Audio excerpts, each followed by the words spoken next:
Chapter 1. The mysterious book. Finn was not like other kids in his class.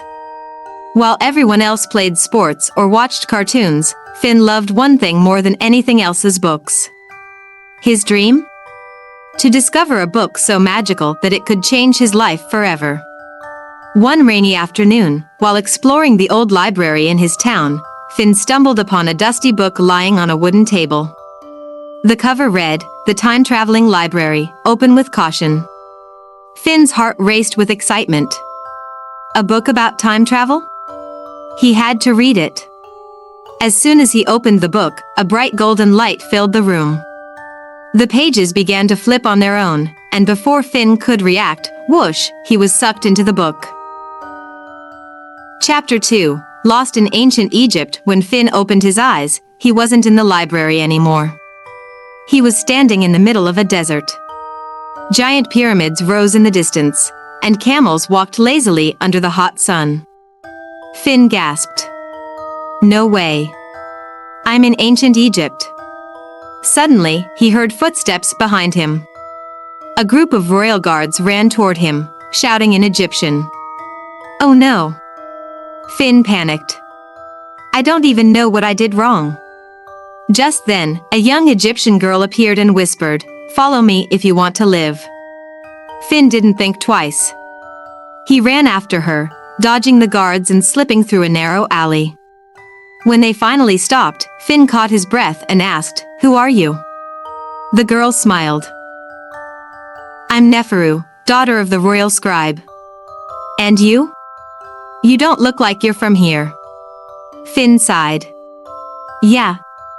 I kind of accidentally traveled through time. Neferu's eyes widened. A time traveler? That's amazing. Finn shook his head. Not really. I have no idea how to get back. Neferu thought for a moment.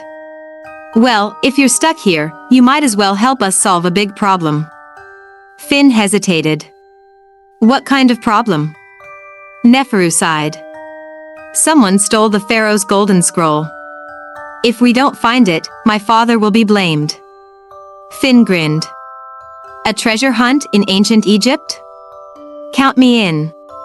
Lesson learned. Sometimes, the best way to deal with an unexpected problem is to help someone else with theirs. Chapter 3. The puzzle of the pyramid. Finn and Neferu followed clues that led them to a hidden pyramid chamber. We have to solve this puzzle to open the secret door, Neferu whispered. Finn looked at the symbols on the wall. It's a riddle. The riddle read, I have hands but no fingers, I show numbers but never speak. What am I? Finn grinned. That's easy. A clock. As soon as he said the answer, the stone door rumbled open. Inside, they found a mysterious cat statue holding the stolen golden scroll. Finn frowned. That's weird, why would a cat steal something? Neferu gasped. It's a trap.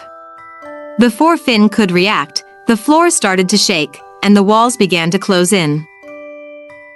Finn grabbed the scroll and shouted, Run! Lesson learned, sometimes, thinking fast is just as important as thinking smart.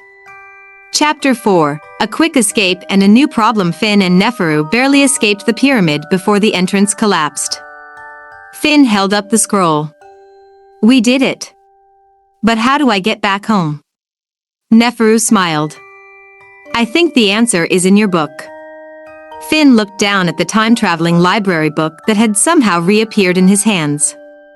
The pages flipped on their own, and suddenly, whoosh, Finn was pulled into the golden light again. Chapter 5. The flying cars of the future. When Finn opened his eyes, he was no longer in ancient Egypt. Instead, he was standing in a shiny, futuristic city, where flying cars zoomed through the air and robots walked around like normal people. Finn gasped. Did I just travel to the future? Just then, a small robot with big, blinking eyes rolled up to him. Welcome to Neo City 3000, the robot beeped. You look very outdated. Finn rolled his eyes. Gee, thanks. Suddenly, a loud siren blared through the city. Warning!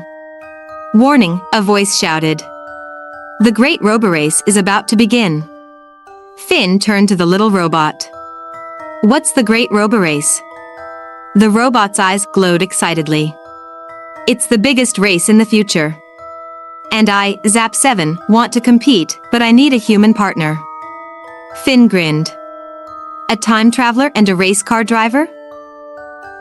I'm in. Lesson learned, when you're in a new place, the best way to learn is to jump right in. Chapter 6, The Roborace Begins. Finn and Zap 7 climbed into a super-fast flying car.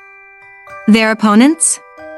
A giant robot cheetah, a team of floating brains, and a mysterious driver in a glowing suit. The countdown began. 3, 2, 1. Go. The race blasted off, with Finn and Zap 7 zooming through neon loops, dodging laser obstacles, and flying over giant waterfalls. Just as they were about to reach the finish line, the mysterious driver tried to knock them off course. Finn acted fast. Zap 7, activate turbo boost. Zap 7 beeped. Activating. Now. Their car zoomed ahead, crossing the finish line just in time. The crowd cheered, and the mayor handed Finn a shiny golden medal. Congratulations, traveler, the mayor said. And now, it's time for you to go home. Before Finn could ask how, the time-traveling library book appeared in his hands again. The pages flipped, and whoosh, he was pulled into the golden light one last time. Chapter 7, Home Again. But ready for more. Finn woke up with a jolt. He was back in the library, sitting in the same chair where he had started. Was it all a dream? He looked down and saw the golden medal from the future still in his hands. Finn grinned. Nope, it was real. Just then, the book glowed again, and new words appeared on the last page. New adventures await. Open the book when you're ready. Finn's eyes sparkled. I guess this is just the beginning. And with that, his next great adventure was already on its way. The end, or is it just the beginning? Lessons from the story: helping others is the best way to help yourself. Thinking fast is just as important as thinking smart.